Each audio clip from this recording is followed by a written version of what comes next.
everybody, and welcome aboard to my video where I'll be taking you along with me on my Amtrak train ride from St. Paul, Minnesota to Chicago, Illinois. So in this video, you'll see footage from my ride, and it's a 9-hour train ride. I got on the train around 8 a.m. and I made it to Chicago around 5 p.m.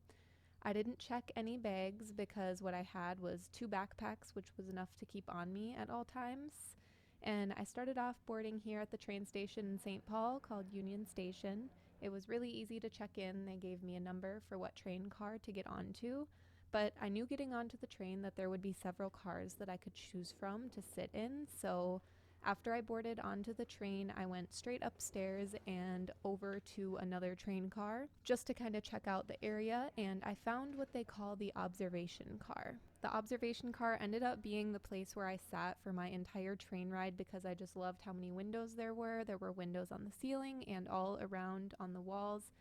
The observation car was also a bit warmer than what they call the coach car, which the coach car has more comfortable chairs which recline and are big and cushy, and they have a little footrest that comes out. So I think the coach car would be much more comfortable for sleeping in, or if you prefer a more air-conditioned experience. But I like to be warm, and I also wanted to observe the scenery around me as well as I could, so I chose to sit in the observation car, and it was still very comfortable. So the observation car, I guess, is also where they have the cafe cart. And I forgot to get any footage of the cafe cart, but I did go check it out, and they had lots of choices of things to eat and drink, and things were priced pretty reasonably, just as you could expect things to be priced while you're traveling around the United States. The cafe cart was on the lower level of the observation car, so since I and most other people were sitting upstairs, if you did want to get some food or drink from that cafe cart, you had to go downstairs and underneath to where the cafe cart was located. Another thing that I did during my train ride, besides work in my lap and look out the windows, was use the bathroom. And the bathrooms were pretty small, honestly pretty comparable to an airplane-sized bathroom. But there was several of them. There wasn't just 1 or 2. There was probably 4 or 5 total, and one of them had this sign on it titled Lounge.